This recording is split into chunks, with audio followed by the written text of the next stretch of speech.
Railroad Transportation Safety District meeting for Tuesday, March 1st to order.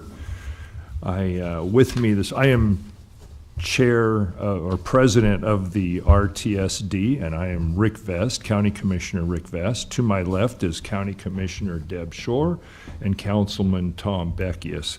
To my right is County Commissioner Roma Amundsen.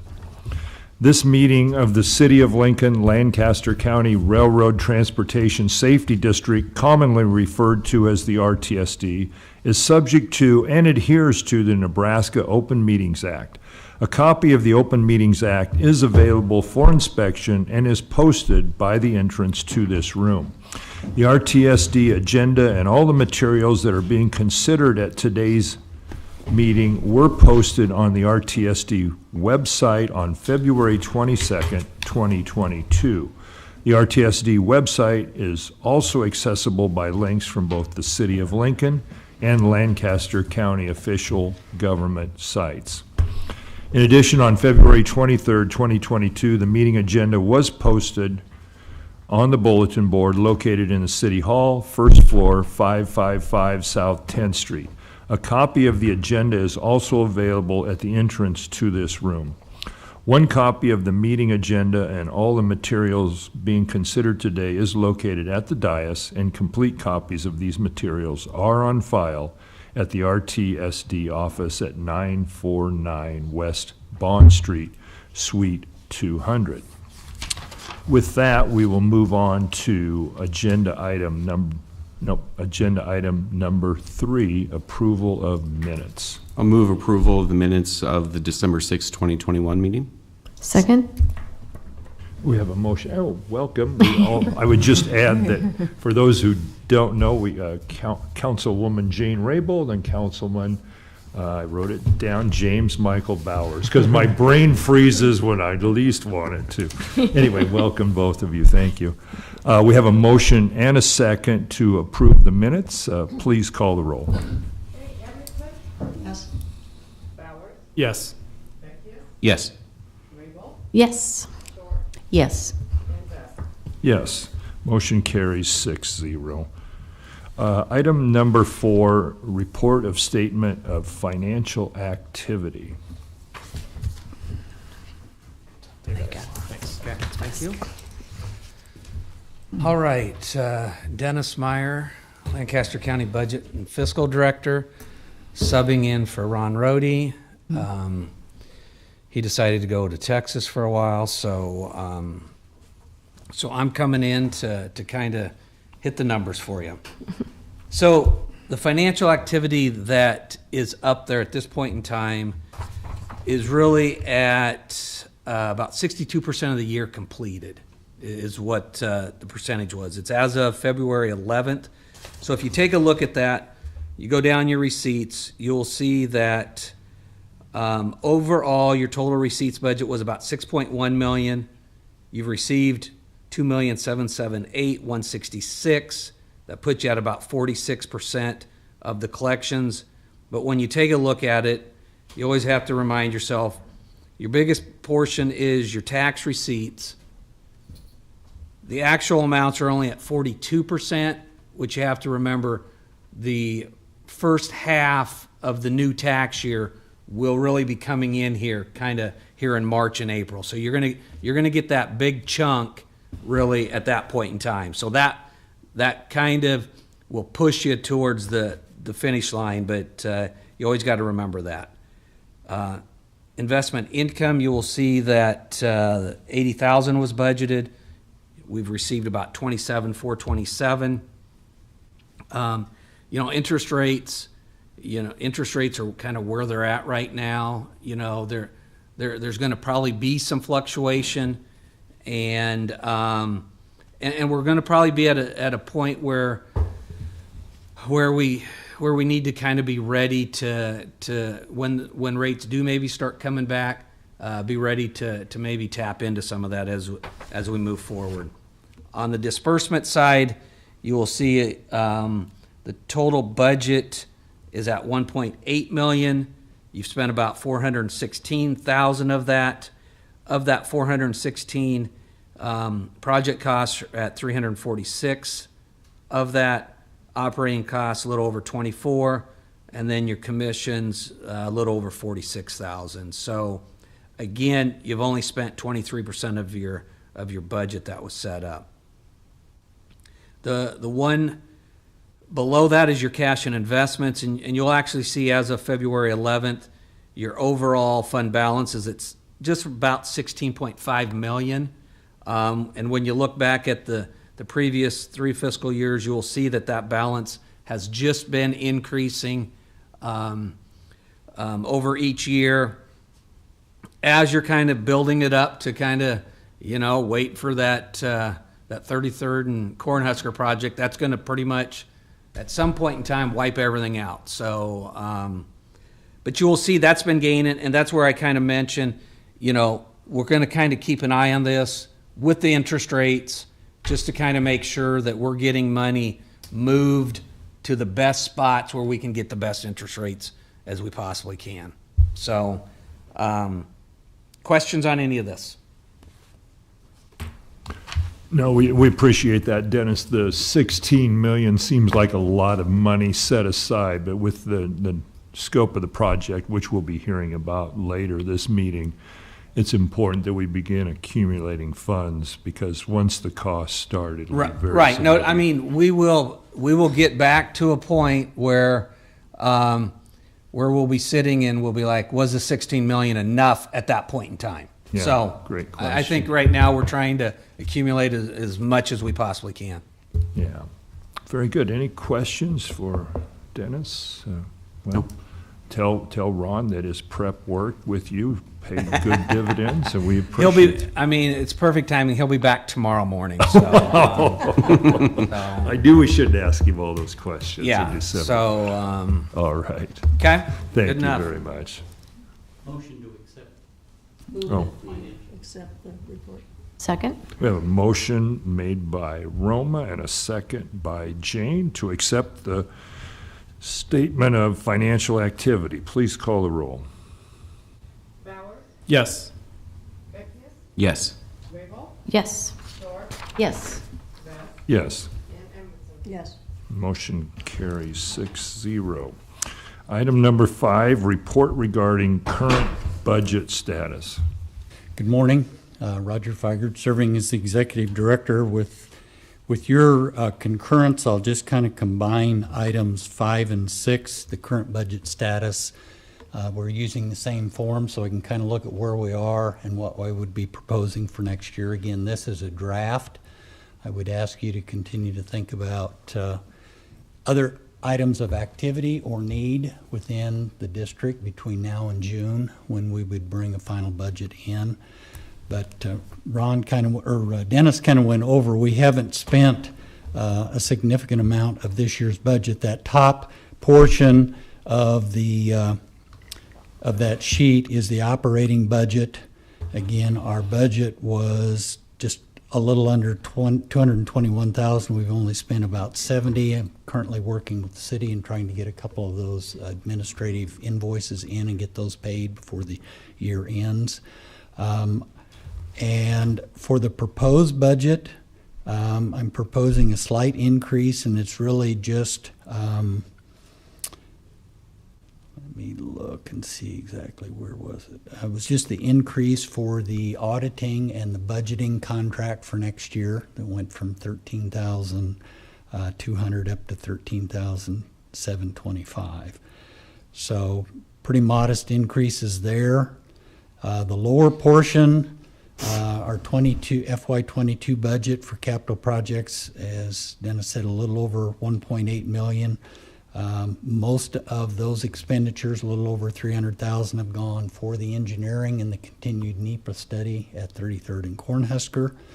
I'm proposing next year, I'm trying to look at just cash payout and budget the cash that you need to pay out. So next year, over the course of the next year, I think we need about $600,000 in that 33rd and Cornhusker to continue to pay engineering at that time frame. Let the cash balance continue to grow. Let's see, and I've extended the Salt Creek Railroad underpass west of First and J, that $122,155. The board had approved that amount earlier in the year. We have not yet been invoiced. If we get invoiced and pay that out, that will go away.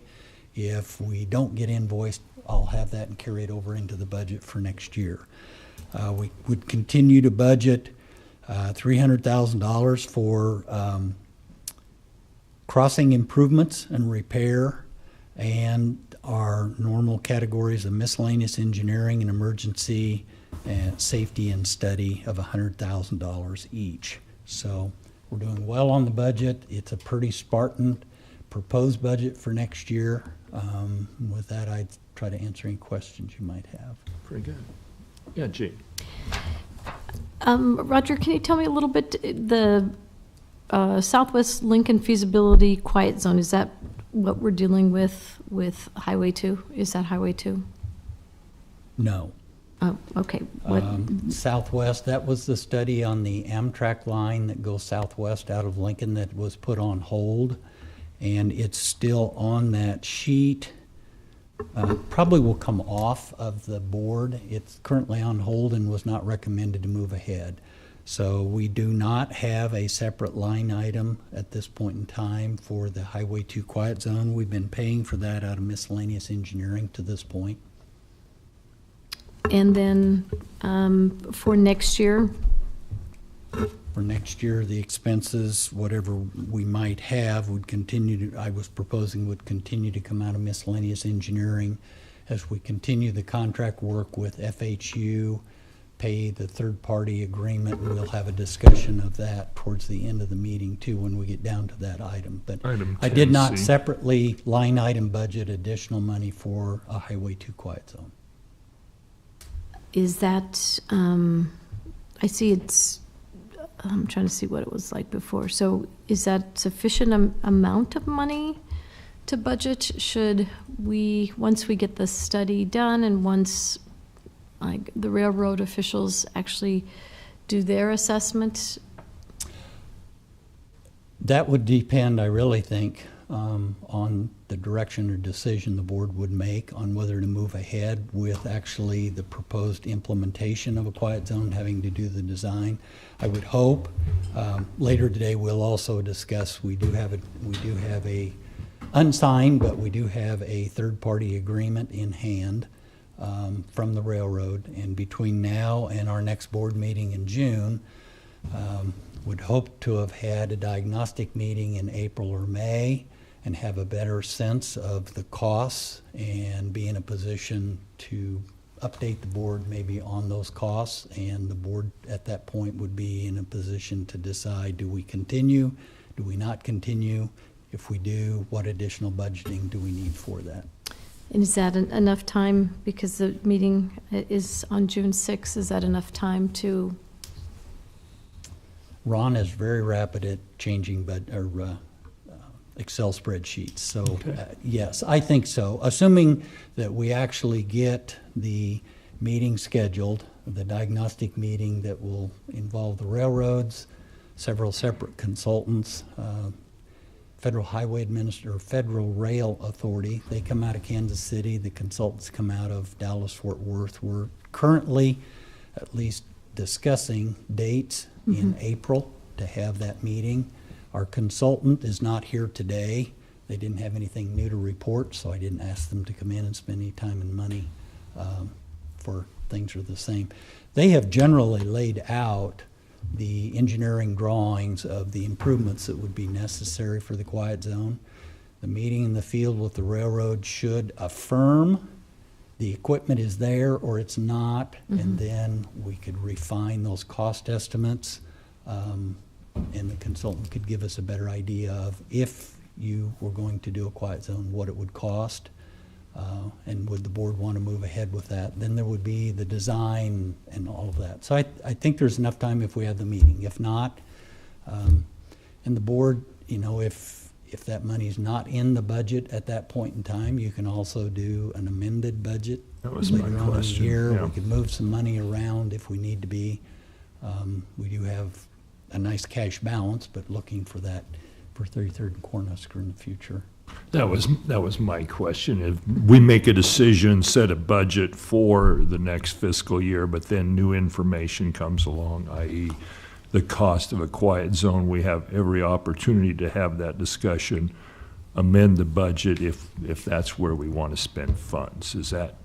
I think that's true. I would want to talk to our budget, BKE, the budgeting firm, but with us having Okay. a significant cash balance, you wouldn't have to change the levy to Right. increase that. You could increase the budget by taking cash from that. And I would want to ask Mr. Jurina what kind of challenges and issues, but I think that is something the board would be able to do. So we have to check with the accounting firm, you're saying, to make sure that's accurate information, Roger? I would want to ask him what steps we would need to go through to Okay. physically do that, to confirm that. We'll follow up on that to And- make sure that's And I accurate. just have a follow-up to that. I'm wondering if, in the past, we've allocated funds, but for different elements in construction projects, but oftentimes those funds sit there and then they get either forwarded to the following year, just taken off. So I just want to make sure that we're doing the prudent, the easy button would be to probably budget just a slightly larger amount. Should we get information back prior to our June meeting, we make a decision, maybe we only need to spend X amount of dollars on hitting 3 or 4 of those locations that need some modest improvements to just reduce the sound of the horn. But, oftentimes we just put the money in, placeholder. I know there is a placeholder for 100,000. Is that the right amount? Will we be able to adjust that in June before we have to then do an amended budget after July? So I want to make sure we're putting the right amount as a placeholder that can sit there. Okay. If we don't spend it, we're not doing any harm to the levy or anything like that. Okay, I made a note of that. Thank you. Okay, very good, thank you. Good questions, Jane, thank you. Any other questions for Roger at this time? I know we're going to come back to this topic in a little bit later time too, for a little more depth to where that status is at. Okay, so Roger, does that cover both 5 and 6 then, you're saying? Yes. That's and all we if have board members there. have any questions or issues, just feel free to get a hold of me, and we'll continue to work on that as we move towards June. Okay. Do we need we don't need a motion. No, there. no. I didn't think so. Item 7, consideration of audit and budget contract. Okay, and Tony Jurina is here from HBE. I'll ask him to come up too. There's actually 2 sets of documents. Requirement is the signature, the auditing is a letter of understanding, correct? And then there's a separate engagement for the actual contract itself. And as I said, this constitutes approximately a 4% increase over last year. I've appreciated Tony and his firm and their diligence and timeliness in getting things done for the board. And he's here to share just a few of the other highlights in those 2 documents and what they would do. I stand here wanting to recommend continuation of the firm for next year. Yes, I would. I am Tony Jurina with HBE here in Lincoln, and I am presenting, well, first of all, I'd like to thank you for letting us be your auditors over the years and for helping you assist us in the preparation of your annual budgets. We have to have 2 engagement letters here, because one is a budget, it's a compilation. Basically, we are assisting you in preparing your budget form. The other is an audit where we give some level of assurance on your financial statements. Because there are 2 separate levels of service here, we have to provide 2 separate engagement letters. But we state in our budget engagement letter that the fee for the budget is included in the audit engagement letter of $13,725. So they are all included in the $1 amount. So our services will basically be the same as the prior year. We will audit your financial statements for the year end June June 30th, 2022. And then soon after that, we will get involved with the budgeting process with everyone. And probably in August and September, we'll still be helping you with your budget changes and things such as that. We'll help you guide you all the way through the budgeting process and get it filed like on time like you always have been. So thank you for letting us be your auditors, and I'm happy to answer any questions if you have any. All right. As Roger stated, it was 4% increase, and that's because we prepared this back in December. Things were a little bit, the inflation rate was a little bit higher, is a little higher now, but 4% seems like a very small increase from the prior year, though. Any questions for Tony? I will move we authorize the chair to sign both documents and accept the contract from HBE. Second, Beckius. Yeah, we have a motion by Deb and a second by Tom, and to approve this. Please call the roll. Yes. Yes. Beth, Yes. Edmondson, yes, Bauer, Yes. Beckius. Yes. Motion carries 6-0. Thank you. For being here. Tony? Item number 8, consideration of legal contract. Okay, William, Bill Kudlik is here with us today, and again, we're recommending continued legal service from Crosby Gunzel. I would note it's been 4 years since there's been any increase to the already significantly discounted rates that Crosby Gunzel was charging, both in the hourly rates, and there is a retainer in the current contract of $600 that covered coming to the meetings and just some of the standard things.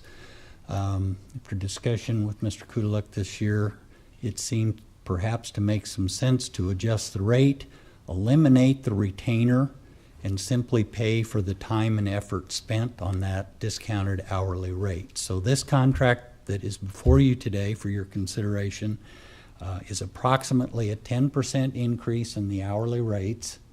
The retainer goes away. It also includes a third hourly rate for legal assistance. And then I would also say that firm is great to work with. Bill is timely. He makes us a priority, even though the rates they're charging are significantly less than some others. So it is a good discounted rate, and with that, I'd let Bill, my recommendation is to continue the contract. Bill? Appreciate that, Roger. Very good on your comments regarding any changes.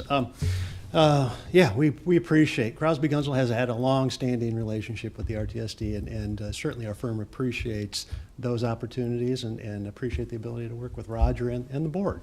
So with that, any questions for me regarding the legal contract? Any questions? I would just say that I've worked with attorneys for a big portion of my life, actually, and with the railroad and with the county and with the RTSD. And Bill's just been excellent to work with. I ask him a lot of questions that may not be as insightful as I think they are, but he's always very patient and very informative.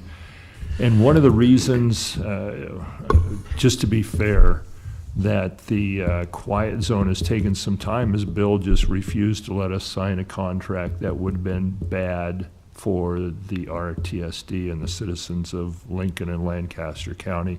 And he was right about that. And it took longer to get everybody on the same page, but it was time well spent to get an agreement that we needed. So I think we're well served here. Anything else? We would accept a motion then. I move approval of the legal contract. We have a motion by Jane, a second by Roma to approve the contract. Please call the roll. Short, Yes. Beth, Yes. Edmondson, yes, Bauer, Yes. Beckius, Yes. and Rickles. Yes. Motion carries 6-0. Thank you very Thank you, much. Bill. Appreciate Thank you you. being here. Item 9, consideration of executive director resolution. Roger. Well, I'm going to have Bill kind of explain that, but just as very brief background, as the RTSD moves ahead with 33rd and Cornhusker, we're at a time where we're doing a lot of legal documents and investigation. And in my old role as city engineer and executive director, it was pretty clean and clear who I was. And even back in the day, the RTSD did a resolution to name the city engineer as executive director. I'm serving in that role as RAF LLC, and just in the last month, we revised my scope with the city to confirm that I am serving as executive director, so it's crystal clear as documents move ahead. And Mr. Kudelik suggested that while the city did that with my contract, perhaps the board should take some action, acknowledgement, and move ahead with that. So I probably already said more than I should have. If you want to pick up with the resolution. And Just briefly, the background, since 1990, the RTSD has entered into an interlocal agreement for the administration of the services of the RTSD, and it's worked well with the city engineer's office ever since. When Roger transitioned from the city office into his own third-party consulting firm, the city engaged RAF Consulting to provide the services that the city is providing to the RTSD pursuant to that 1990 interlocal agreement. In 2004, this board entered and adopted a resolution that put the title on the city engineer's office of executive director, and Roger has served that role ever since. But because of the change in status with respect to him now providing these services as a third-party consultant, it's appropriate to, I think, redesignate him as the executive director. Just because the city in his contract with the city, between the city and RAF, designated him as the executive director of the RTSD, it's this board's determination that is imperative regarding that.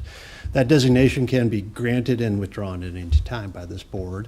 And so to clarify, and so that Roger has a resolution in hand that he can confirm his authority to any third parties that he deals with, it's my recommendation that we enter into this resolution redesignating Roger as our executive director. Would move that we accept that resolution. Second. Okay, motion by Roma, second by Tom, to accept this designation of Roger as executive director. Please call the roll. Best, Yes. Anderson? Yes. Bowers? Yes. Zero. Yes. Rabel? Yes. Yes. Motion carries 6-0. Now we have Roger as the official executive director. I might also simply share that my intention is to continue to work with the city, and I think I have approval from them to continue my services for an additional year, May of '22 through April of '23. I appreciate the camaraderie, the friendship, the respect, working with this board. It has been a privilege for a lot of years, and I continue to appreciate the opportunity, and thank you for the opportunity to continue to do that. So, thank you. Thank you. We're very, very appreciative that you're here. Item number 10, report of project and crossing updates. Chris Humphrey is here to give us a quick update on that. So, Chris. Hi, good morning, everybody. I am the RTSD's project manager for the 33rd and Cornhusker project. And since we last met in December, we had an in-person public meeting, which was really great seeing everybody. It's been quite a while since we were out talking face-to-face with the public, and we had about 88 people attend in person. A little bit more than 30 comments that we received, and we're currently responding to those comments. Everybody was pretty much in support of the project. The comments that we did receive, or some of them were just questions, so we're getting back to people, touching base on that. We've also been coordinating with the Corps of Engineers for the Dead Man's Run project and the Game and Parks on kind of the park issues, specifically 34th and Madison Park on some of the right-of-way that is needed for that. Moving forward, we are getting very close to having a draft environmental document So that will be submitted to the RTSD for our review within the next few weeks. So it will go through a series of review processes through the RTSD, through the Nebraska Department of Transportation, and then ultimately the Federal Highway Administration.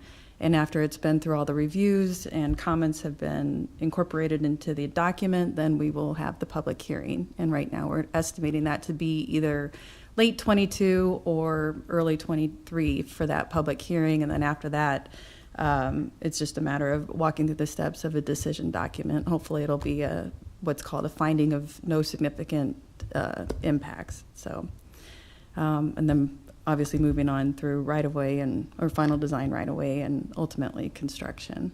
Construction. Yeah, Yes. I knew we were Yes. getting to construction. Yes. For The real. important word, yeah. So with that, I'm happy to answer any questions that you have. And to be clear, Chris is checking my memory, the reason for the latest public hearing, and we've had a number of these, is there was a concern by the agency that oversees these projects to just confirm that we're meeting the public interest and addressing the public's concerns. That was the purpose. So, yeah, and the public hearing will be a little bit more formal. It will be more formal than a public meeting. So it gives the public a chance to come in, give oral comments, and then it's a process that we go through to address all those. So it's a little bit more higher level than just a normal open house public meeting that we typically have had. Okay. And then all of those comments get documented, responded to, and then all of that gets put into the environmental document. So it's official record. Okay. And that's late this year. Late this year, early next year, it kind of just depends on the reviews and how quickly we can get through the reviews and the comments. I understand. All right. Any question? Yeah. One Deb. question. We talked earlier about the, cash balance that we're holding for this project. At what point can right-of-way acquisition begin? Do we have to wait for all of those final approvals that you just referred to before any of those Yeah. funds can be expended for that purpose? That's a good question. There's a lot of different ways that we could handle right-of-way, and I think that there's some opportunity that we can have with the Dead Man's Run project. So officially, if we want to have federal funds in the right-of-way portion of this project, we would have to wait until final design is complete, the appraisal and the appraisals have been reviewed, and then we enter into negotiations. There's early right-of-way acquisition process that the Federal Highway Administration would allow us to have. There's some different guidelines with that. So there is an opportunity, I think, like I said, especially with the Dead Man's Run project, that potentially on certain tracks that we can advance that right-of-way. That would not be eligible for federal funds, most likely. I mean, it just kind of depends on where we're at with the process and again, just making sure that we're documenting everything and where the different funding is coming from for those right-of-way acquisitions. Okay, thank you. Question. Very good. Thank you, Chris. Enormous undertaking, and we appreciate you keeping us on the best path forward. Yep, thank you.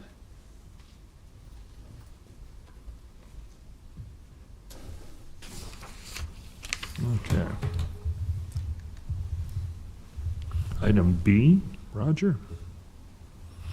Yes, 10B1, Operation Lifesaver. We've, as we did last year, Operation Lifesaver is requesting the RTSD to be a sponsoring agency with them in their mission as they continue to tout safety, reduction of conflicts. It's a minimal amount of $300, and the board did approve that last year, but I do like to bring that to the board and make sure that you are aware of that. I participate in the monthly Nebraska Operation Lifesaver meetings that are held out at the Burlington shops in Havelock. Railroads are there and a number of safety entities. I think they do a good job of trying to promote safety and save lives in the community. So my recommendation would be approval of payment of that annual installment of $300. Second? Second? Motion by Roma, second by Jane to approve the $300 expenditure for Operation Lifesaver. Please call the roll. Edmondson? Yes.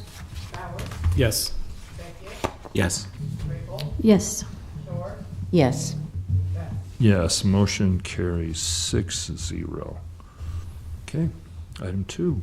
Okay, item 2 has to do, if you will remember, as the coal trains or freight trains started running along Highway 2 corridor, Lancaster County believed that it was appropriate, and we agreed that they do some additional engineering analysis and study of a number of county road crossings, 190th, 134th. And in March of last year, the board approved paying Lancaster County for that engineering effort up to $12,300. Well, it's taken a while to get all that work done. The engineering is completed at $10,928. Additionally, of course, at the time of the study, we had no idea what additional safety improvements might be recommended or appropriate. That report recommended putting up 24-hour beacons at 134th Street and at 190th, and some additional signage and markings at those crossings.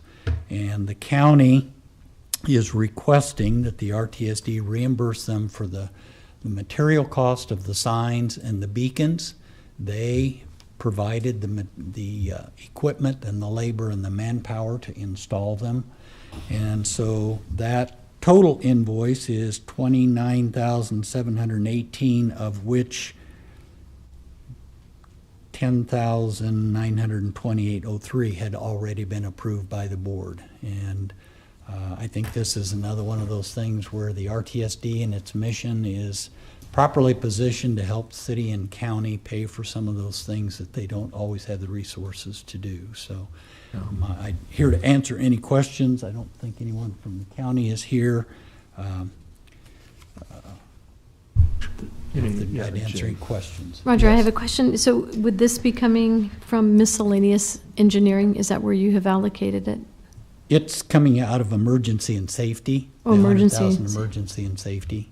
So that it'll show up on the It'll show up spread- as an expense in that Ne- emergency next- and safety that has $100,000 in it. Perfect. Okay. Okay. Thank you.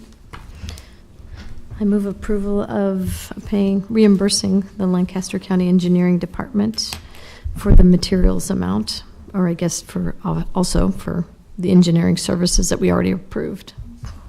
Second. Second. Okay, motion by Jane and second by Roma to approve the reimbursement to Lancaster County Engineering. Any further discussion?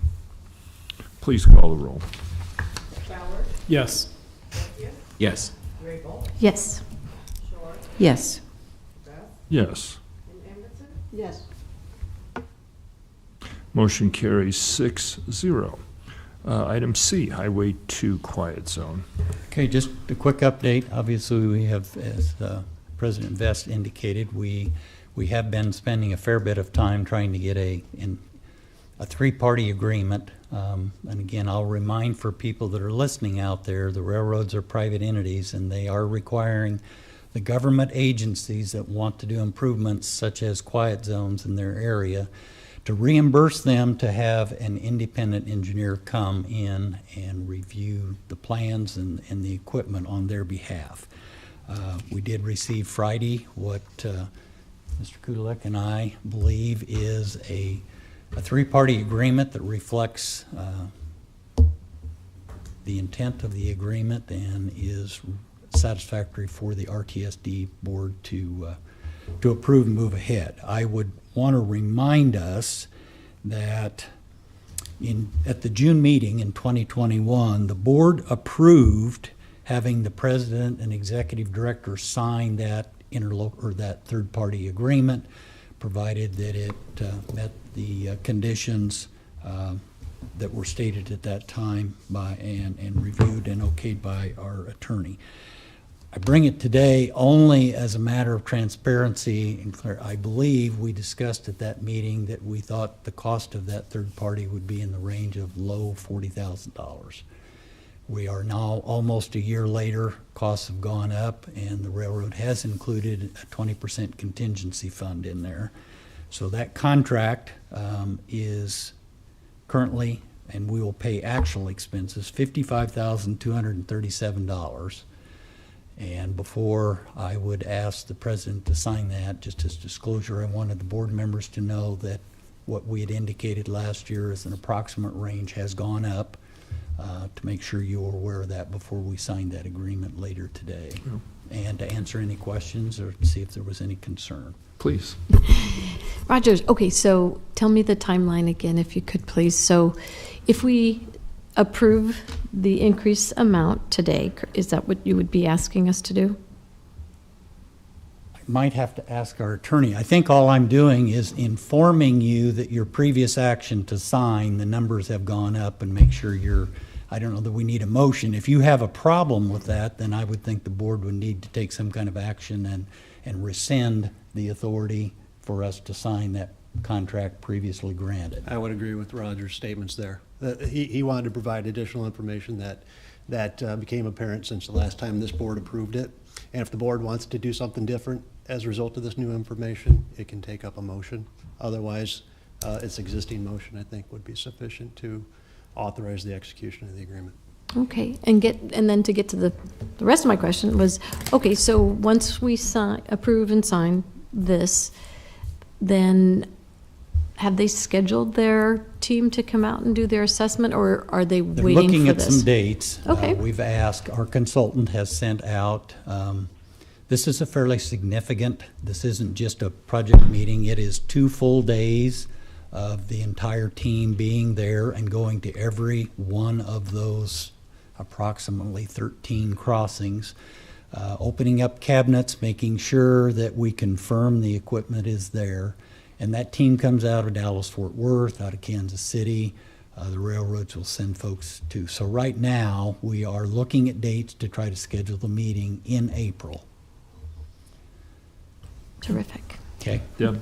The consultant, were we able to select the consultant, or did they select the consultant? It was at their pleasure. They Okay. did select Benish, which is a local consultant, but the team that they use comes out of Dallas-Fort Worth. So it's an interesting dynamic, as Roger pointed out, that this is a private company, their property, their equipment, and they are okay with not having a quiet zone. So the motivations are somewhat different than the motivations that we have in this room.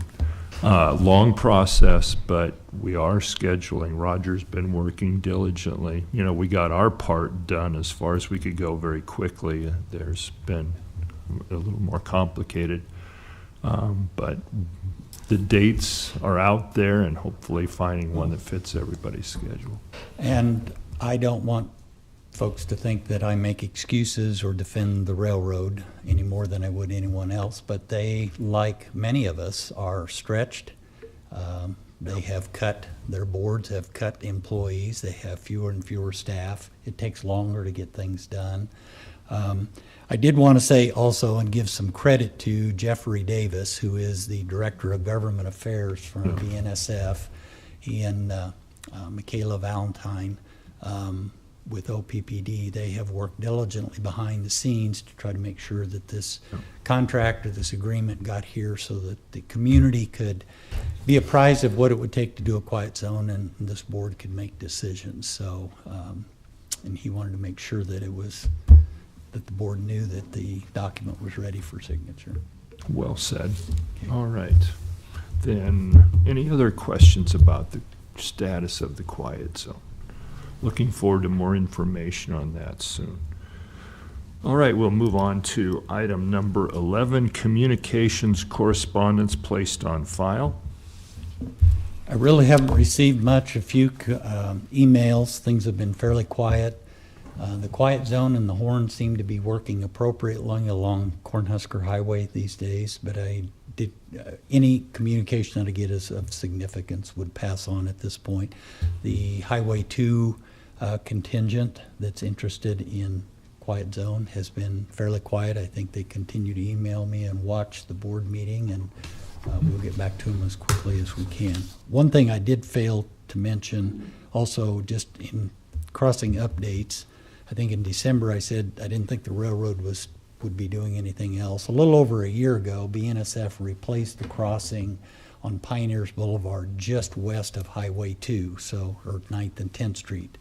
That crossing settled a little bit. The railroad came in a couple weeks ago and raised that up. It's better. It's not perfect, but roadways and railroads never quite match anyway. But my point in bringing that up is the railroad seems to have been very responsive to repair and safety issues that have come up, and I feel really good about that working relationship, and I can contact them, and that they're pretty diligent in getting out there and fixing things. So It's a real tribute to them, but also to the relationship you've built with them, Roger, so very good. Yes? I have a question for Roger. On follow-up communication, did BNSF or you, after the incident where the tracks on the east side were obstructed for as long as they were, was there like a reevaluation on that matter and how it could have been handled better, or did they do the best they could? Or I don't know if you got more follow-up from like Lincoln Public Schools or other comments after the fact. good question. Actually, I'd say the community fallout or complaints were not huge. I actually was out and drove that area and asked several folks to turn around and go back because they were not going back. And I was able to communicate with Lincoln Public Schools, Scott Wieskamp, and they were able to advise their bus drivers and reroute folks to do that. The issue simply was they had a locomotive that lost power.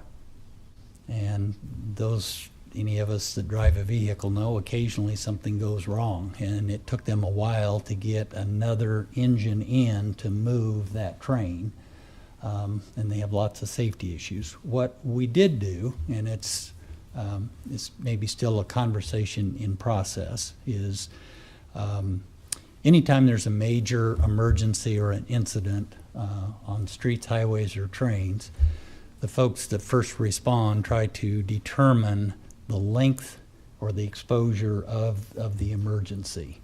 And then if it's going to be days, obviously they call in barricade companies, you put up detour signs, you get communication out. We did a press release and got that out to the folks, but by the time the railroad or the city would have set up a detour and had all the signs and markings out there, the train moved about 1:30 or 2 in the afternoon. Now that's quite a while from dark 30 in the morning. So the railroad has a similar thing. They try to determine how long there'd be a blockage or a closure, and if it makes sense to bring in warning devices and whatnot. As far as any changes they might make internally operationally about having an additional locomotive somewhere at Nebraska City or here in Lincoln, I don't know. It is a single track, so it's not like you can bring something up and run it around the train and hook on, so you have to come from one way or the other. But I'm having continued discussions with BNSF about that. I think they responded timely. Fortunately, That's when you very really kind, think about very it, we kind. had the only two arterials we had closed was 84th Street and Yankee Hill Road. Pretty easy to come up around to 70th. They did manage to get the locomotive and the end of the train just east of 70th Street, so that was not blocked. So there were quite a few alternatives to go around. Had that been setting at 27th, 40th, We would've had 48th, everybody 56th, closed, yeah. I think it would have been totally different. Well, and I think that would be my concern, like lessons learned from this incident, Absolutely, that we were somewhat lucky in the sense that it was on the eastern side, but Where did the locomotive come from? Did it come all the way from Nebraska City? I don't know. Okay. Okay.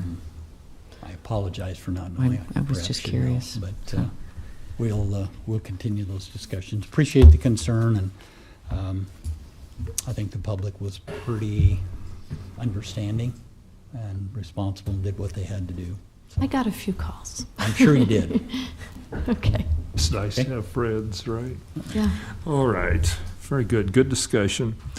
Item 12, non-agenda items, public comment. Is there anyone here who would like to make a comment about an item not on the agenda? Seeing none, I guess I would enjoy a motion to adjourn the Move to meeting. adjourn, Becky? Second, sure. We have Tom making the motion and Deb seconding the motion to adjourn. Please call the roll. Beckius, Yes. Rabel, Yes. Shore, Yes. Beth, Yes. Edmondson, yes, and Bauer. Motion carries 6-0. We are adjourned. Thank you all for your time.